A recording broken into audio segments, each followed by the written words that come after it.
Coucou tout le monde, aujourd'hui nous sommes toujours le mercredi 24 avril et je vais faire en accéléré parce que c'est la dernière vidéo, je suis pas sûre d'avoir le temps. Ça va de nouveau aborder une thématique sur la superficialité et qui pourtant je pense que c'est une thématique que j'ai souvent abordée déjà en vidéo, mais pour les gens qui remontent pas voir mes anciennes vidéos, vraiment je vous conseille à tous d'aller revoir mes anciennes vidéos et de les reprendre du début une à une.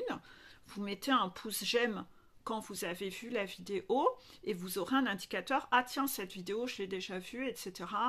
Ou voilà, hein, vous mettez des repères, c'est important. Hein. Puis surtout pour l'équilibre donner-recevoir, de base quand vous regardez une vidéo de quelqu'un, vous êtes censé poser un pouce j'aime pour pousser la chaîne à être vue aussi et remercier du travail, c'est l'équilibre donner-recevoir, c'est la base. Certaines chaînes le réclament tous en début de vidéo. Moi, je trouve ça chiant et relou de penser à vous réclamer de mettre des pouces j'aime, mais je vois bien que la plupart d'entre vous, vous prenez, vous regardez la vidéo, mais vous posez même pas un pouce. Hein. Donc ça, par contre, c'est pas super sympa envers moi, ni envers les autres. Voilà. Qu'est-ce que j'allais dire? À chaque fois, j'ai l'impression qu'on va venir sonner à la porte. J'attends quelqu'un. Donc, c'est pour ça que je fais un peu en accéléré.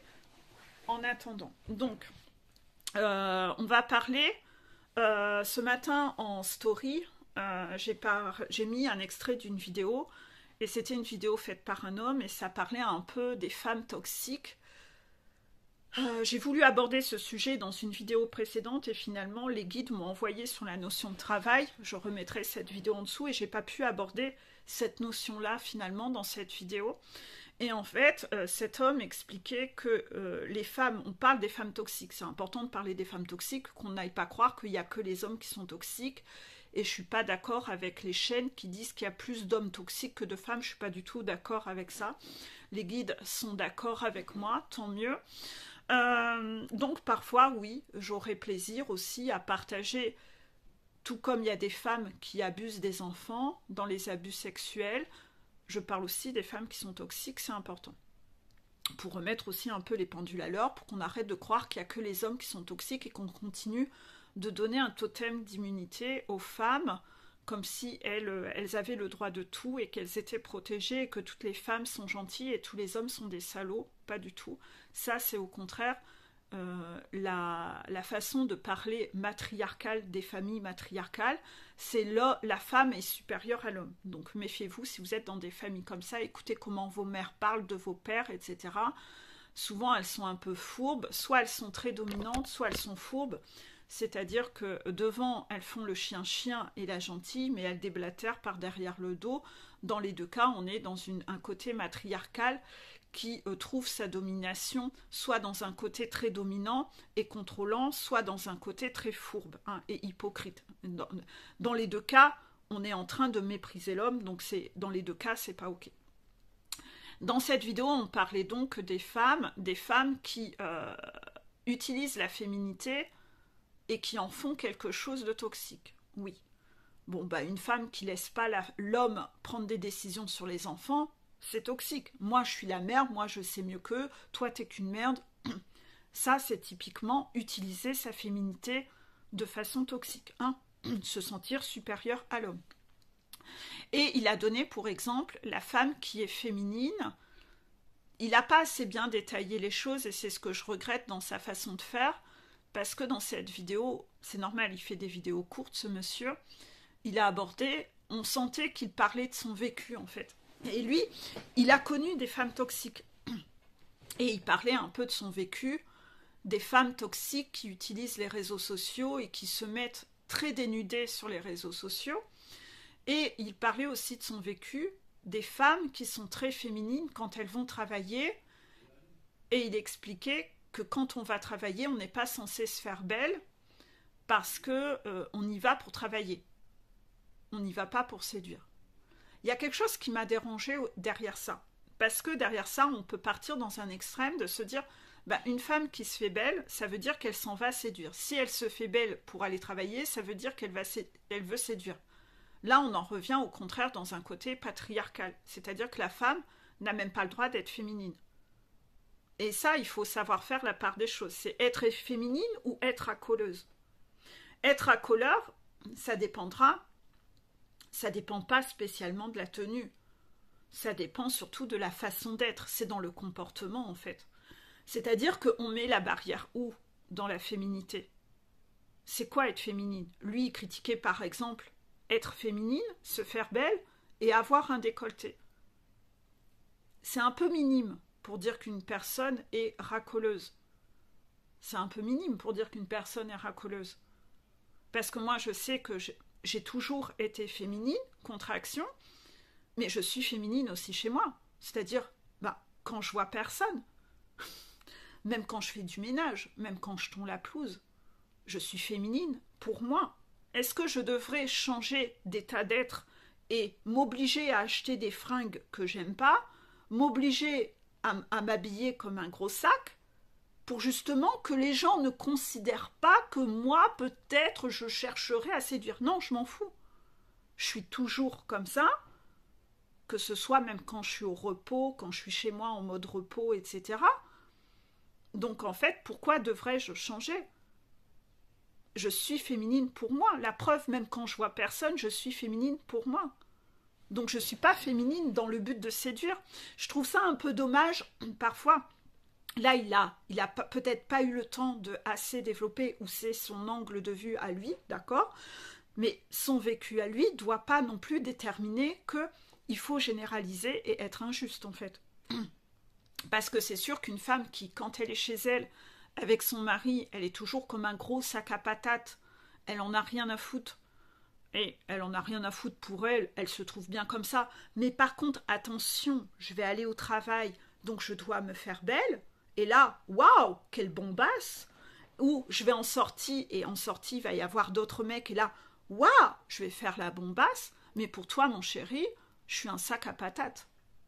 Là, il y a un problème. C'est-à-dire que vraiment, cette personne, elle ne le fait pas pour elle. Et elle cherche même plus à séduire son mari. C'est que pour le public extérieur. Et là, vous devez détecter que là, par contre, il y a un problème. Parce que c'est pas, elle le fait pas pour elle et elle le fait pas pour vous. Elle le fait pour plaire aux autres. Là, c'est un red flag. Oui, ok, dans ce cas-là. Mais la personne qui est naturellement comme ça tout le temps et qui, par contre, dans son comportement, n'est pas du tout aguicheuse, elle met une distance. Les collègues restent à leur juste place, ils n'ont pas son numéro perso, elle refuse d'aller faire des restos avec eux, elle n'est pas facilement accessible, elle le fait juste pour elle parce qu'elle est féminine. Faut pas tout mélanger en fait, hein. Parce qu'en fait vous pouvez très bien avoir une nana, et moi j'en ai connu là où j'ai travaillé, il y avait une nana, il n'y avait pas beaucoup de femmes là où je travaillais, d'accord? Et en fait cette femme, elle avait l'air très garçonne, très garçonne dans sa façon de s'habiller, comment elle était coiffée, tout. Et pourtant, c'était une chatte en chaleur. C'était une chatte en chaleur. Et elle, dans sa façon d'être, elle parlait que de cul avec les mecs, elle était indiscrète avec eux à parler cul, et après, elle se les tapait. Donc en fait, c'est pas dans la façon de s'habiller, c'est dans le comportement. Comment vous communiquez avec les gens? Est-ce que tout le monde a votre numéro de téléphone? Est-ce que vous passez votre temps à parler avec ces gens-là en privé quand vous êtes chez vous par téléphone, à minauder avec ces gens-là? Est-ce que vous observez que la personne elle minaude avec l'homme en face d'elle? Est-ce qu'elle fait de la séduction? Est-ce qu'elle montre à notre visage que celui qu'elle a quand elle est à la maison? Est-ce qu'elle cherche à côtoyer ces gens en dehors? Est-ce qu'elle échange par téléphone avec eux? C'est tout ça qu'il faut regarder. Est-ce qu'elle est très tactile? Avec qui elle parle en soirée, quand elle se fait belle, justement? C'est tout ça qu'il faut regarder. C'est pas la façon de s'habiller, c'est le comportement. Et par rapport à ça, il faut pas diaboliser non plus la femme à tort, parce que, je vais vous parler encore une fois, mais j'en ai déjà parlé dans plusieurs vidéos. Moi, mon mec, il travaillait avec moi à une époque, et il m'a trompée avec ma meilleure amie. Bon, bien sûr, ça a créé la rupture, hein, je ne suis pas restée avec cette personne. Mais lui était extrêmement jaloux. au début, je pensais que sa jalousie, c'était parce qu'il venait de divorcer d'une femme qui l'avait trompé. Et c'était pour ça que je me disais, oh, il est jaloux, c'est sûrement à cause de ça, c'est parce qu'il a encore ce trauma. Non, en fait, il était juste en train de projeter que lui, comme c'était un crevard et un queutard affamé avec la bave aux lèvres dès qu'il voit une nana, il me trompait quand même avec ma meilleure amie, je le savais pas, hein. Je le savais pas. C'est l'extérieur, moi j'ai été la dernière conne à le savoir. Moi, comme je faisais confiance et que je voyais pas, voilà, j'étais sûrement trop naïve. Moi, j'étais dans un rapport de confiance. Voilà.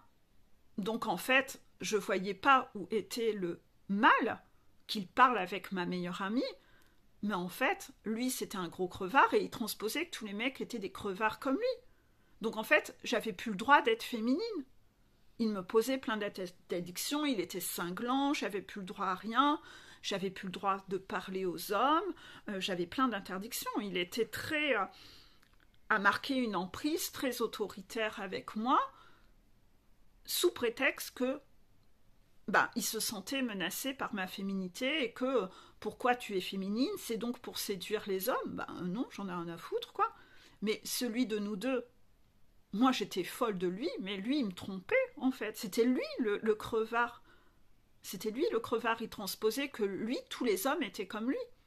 Donc, limite, il allait presque falloir que je sois une femme voilée, voyez, parce qu'il fallait pas que je sois trop belle, il fallait pas que j'attire l'attention. En fait, il transposait que j'étais comme lui, ou que tous les hommes étaient comme lui. Voilà, c'était même pas moi, c'était les hommes. Et que les hommes seraient venus me voler.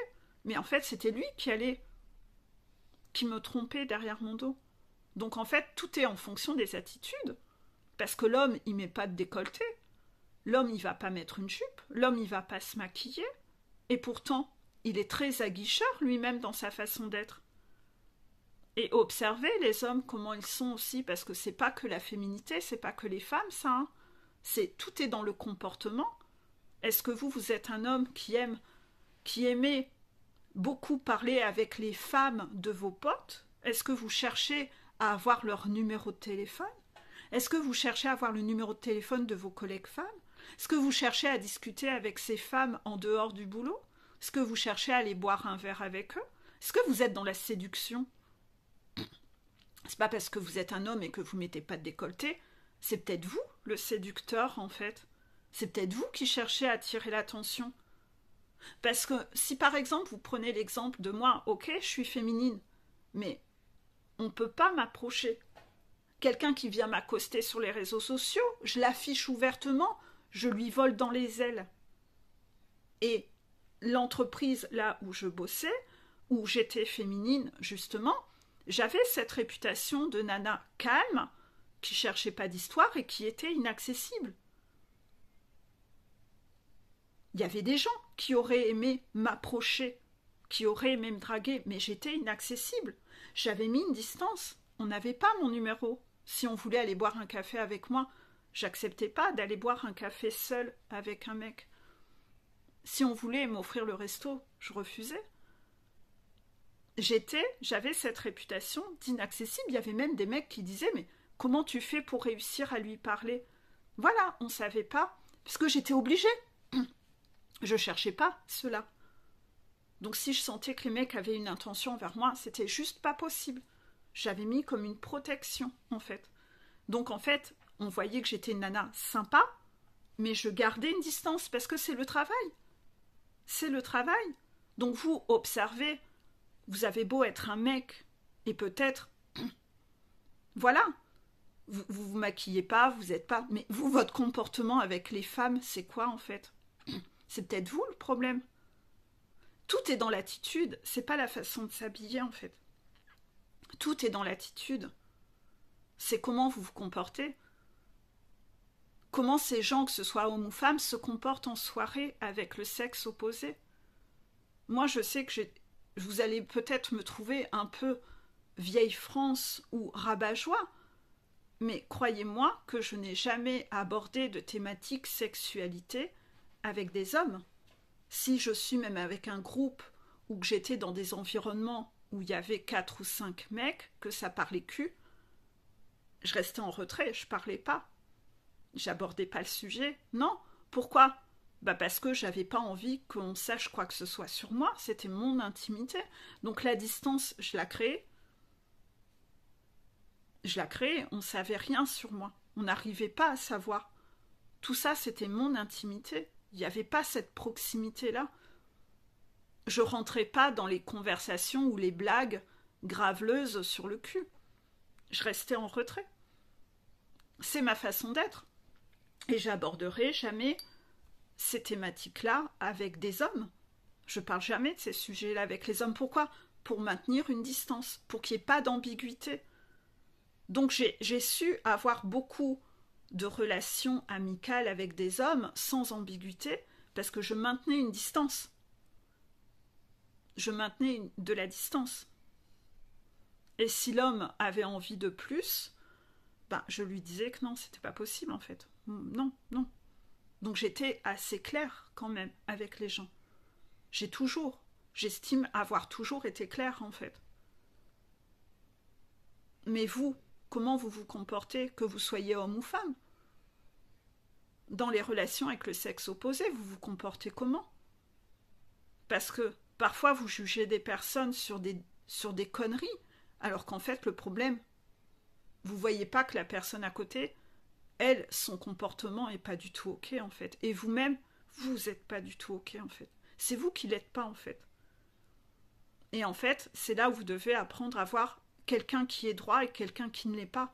Parce que vous avez là encore, ça fait écho à la vidéo précédente, vous avez besoin de changer vos croyances et vos coutumes et religions, vous avez besoin de vous réveiller. Hein. Vous vous méprenez complètement, hein. Vous avez des clichés dans vos têtes qui sont complètement erronés. Hein. Vous n'êtes pas du tout connecté au cœur, vous avez besoin d'évoluer là-dessus. Vous avez besoin d'évoluer là-dessus. La carte de l'évolution. Vous devez être connecté au cœur. Hein. Vous avez parfois des jugements hâtifs sur des gens à tort. Et là, inévitablement, vous allez devoir demander pardon et vous pardonner à vous-même de ne pas voir et d'être aveugle. Vous allez devoir officialiser vos pensées. Il y a des gens qui sont fourbes. Hein. C'est pas parce que la nana elle est habillée comme un sac à patates que c'est pas une chatte en chaleur. Hein. Et que la nana qui est féminine, elle, au contraire, elle est ultra droite. Donc là, vous avez quand même des jugements et des choses qui vont pas. Et là-dessus, les guides voulaient que je réexplique cette notion de façon bien précise en vidéo encore, parce que cette thématique, il y a des gens qui sont rigides et qui n'arrivent pas à lâcher leur lampadaire là-dessus. Hein. Vous analysez pas. Hein. Et ça, par contre, oui. De toute façon, dites-vous que homme ou femme, ou alors c'est peut-être que moi, hein, peut-être encore avec mon côté un peu vieille France et vieux jeu, mais moi, les gens, j'estime qu'ils s'habillent comme ils ont envie. J'en ai mais strictement rien à foutre. Voilà. J'en ai strictement rien à foutre. C'est pas là-dessus que je juge quelqu'un, c'est sur son comportement, en fait. C'est plus là-dessus. Et par contre, le comportement séducteur, c'est vrai que personnellement, moi, c'est quelque chose que j'aime pas, en fait. J'aime pas, voilà. J'ai jamais aimé. J'ai pas de copines séductrices. Quand j'en ai identifié des copines séductrices, j'ai vite pris des distances parce que j'ai pas aimé ça. Voilà, c'est pas mon style de copine. Hein. Les copines qui chattent en chaleur, qui sautent sur tout ce qui bouge autour de toi et qui sautent même sur ton mec, très peu pour moi. Mais en plus, les mecs qui sont comme ça, c'est pas séduisant non plus en fait. Parce que vous vous sentez pas en valeur avec un homme comme ça. Vous vous sentez comme un objet, pour l'avoir vécu, hein. Je l'ai vécu autant avec des nanas qu'avec des mecs. Pour le coup, que ce soit des copines ou des mecs, c'est pas séduisant en fait. Vous vous sentez pas mise en valeur en fait. Et le but dans la vie, c'est pas de vivre en souffrance en fait. Donc si vous faites remarquer au gars, écoute ton comportement là, il a quand même été moyen, et que le gars il continue, c'est qu'il ne prend pas en considération les choses. Inversement, si vous êtes un mec et que la nana, vous lui avez fait remarquer que son comportement était bof et qu'elle continue, franchement, c'est qu'il y a un problème. Hein. C'est qu'il y a un problème. La personne, il y a un problème. Et là, dans ce cas-là, ben personnellement, mon expérience de vie, c'est que je préfère me retirer du jeu, en fait. Parce que pour l'avoir vécu, vous n'avez pas le pouvoir de changer quelqu'un qui est comme ça, en fait. Quelqu'un qui a besoin d'aller minauder, d'aller séduire à l'extérieur, c'est qu'il a un problème. Est-ce que c'est à vous de régler son problème ou de le subir? Alors là, absolument pas. Absolument pas. Donc quand vous voyez quelqu'un de dysfonctionnel là-dessus, déjà, il y a le premier point, c'est que c'est pas séduisant. Donc à un moment, vous n'êtes même plus séduite par cette personne, parce que c'est tellement pas sexy que quand cette personne veut s'approcher de vous, vous embrasser, bah vous avez la gerbe. Quand cette personne, elle veut poser ses mains sur vous, vous avez la gerbe. Vous le regardez faire son jeu d'acteur en soirée, c'est pas séduisant. Donc en fait, cette personne ne vous séduit plus du tout. Il n'y a plus rien qui se passe, il n'y a plus de magie, vous n'avez plus envie de rien. Vous trouvez juste ça gerbant. Bah donc vous ne pouvez plus vivre une relation avec la personne. Vous avez juste à vous retirer du jeu, en fait, parce que c'est pas séduisant. Alors, c'est mon point de vue à moi. Attention, il y a peut-être des personnes parmi vous qui aiment ce genre de personnes parce que ouah, j'adore ça. Oh, moi j'adore un mec qui est vachement convoité et qui je trouve ça séduisant. Chacun ses goûts. Je vous donne juste mes goûts à moi, c'est que moi personnellement ça vraiment mais enfin Burk quoi. Voilà, Burk. Donc en fait non, ça me donne pas envie. J'ai que des copines hyper tranquilles qui sont jamais dans la séduction, en fait. J'ai que des copines comme ça, en fait. Vous pouvez être sûr que si y a 10 nanas, il y en a 9 exubérantes, moi, je vais être attirée par la nana calme et posée et naturelle. Donc moi, c'est ça mon environnement à moi. Et par rapport au mec, ben ouais, non, vraiment un gars séducteur, non. Croyez-moi, hein, j'en ai connu dans ma vie. Et ces ex-là, ils vous prennent pour un cookie. Ils font le benching, donc ils viennent toujours vous relancer. Hein. Ils cherchent à vous recontacter tout le temps. On peut s'appeler, c'est quoi ton nouveau numéro? Non, non, non. À la fin, vous ouvrez même plus les messages.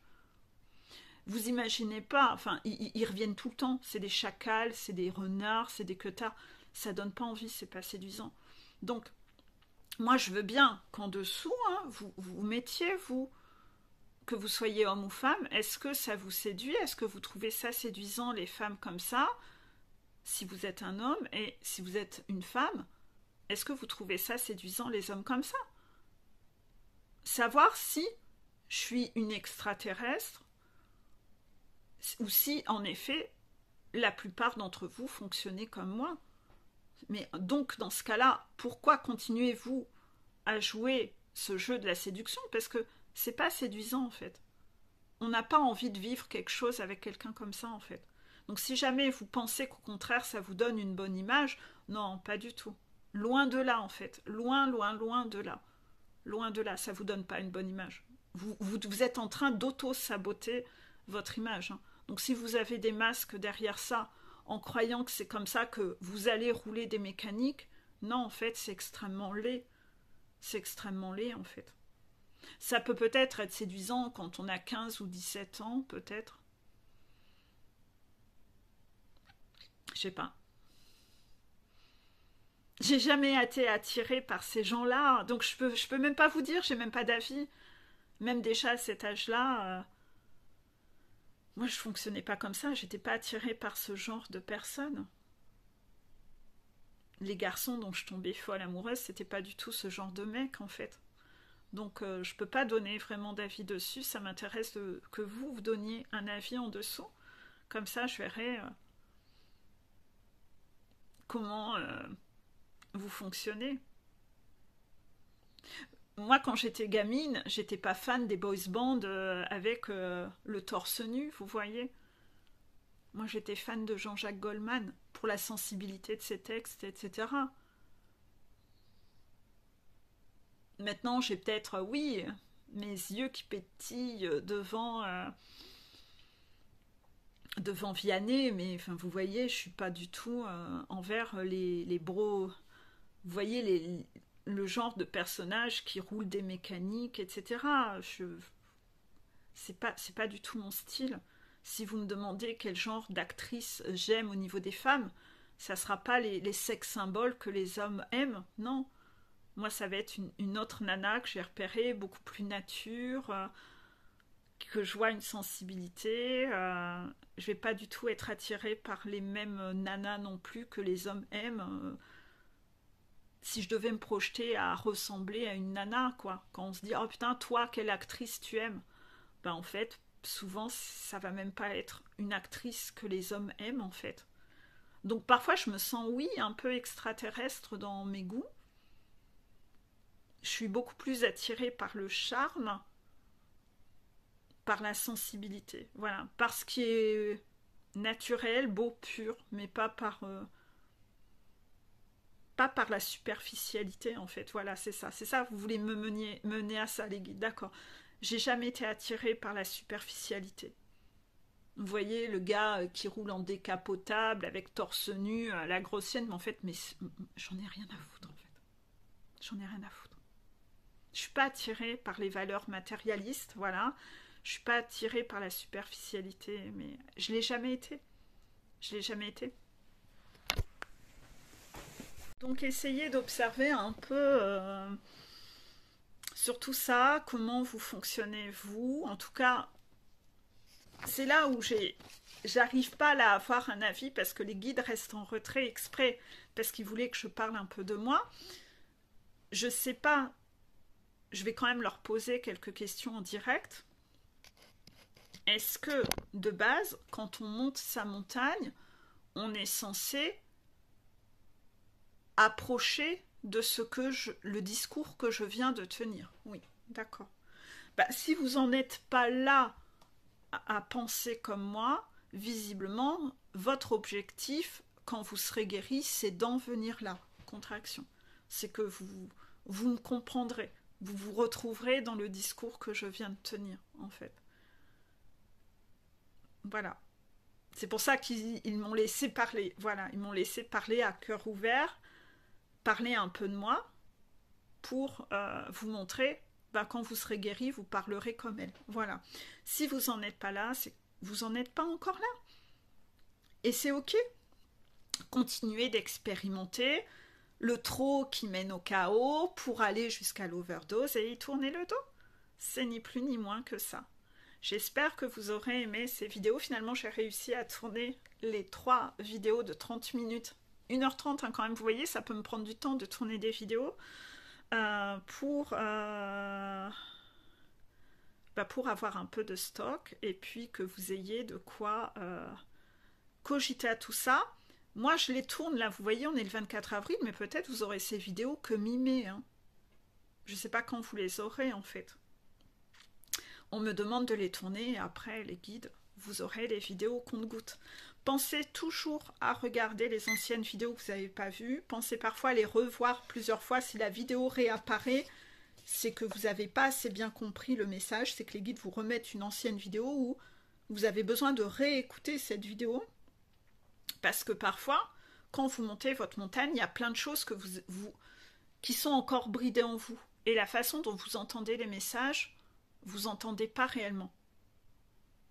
Vous n'entendez pas vraiment le message. Et parfois, vous réécoutez la vidéo une semaine après ou 2 mois après ou bien plus après, là vous dites putain en fait.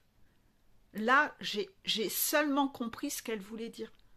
Je l'avais compris complètement déformé à l'époque. Ouais. C'est pour ça que souvent les guides vous poussent à revoir les anciennes vidéos. Si elles réapparaissent, re-regardez-la. J'essaye de mettre toujours en dessous de mes vidéos des anciennes vidéos. Pensez à les revoir. Si les guides me disent de remettre d'anciennes vidéos en dessous, c'est que c'est le moment de les réécouter. C'est le moment de les réécouter. D'accord? Parce qu'il y a une clé de compréhension pour vous dedans. Est-ce que j'ai tout dit? Oui? Bon, j'ai tout dit. Donc, je vous souhaite un bon mercredi. Cette vidéo sera peut-être publiée un samedi, j'en ai aucune idée. Je vous souhaite une belle journée et je vous fais des bisous.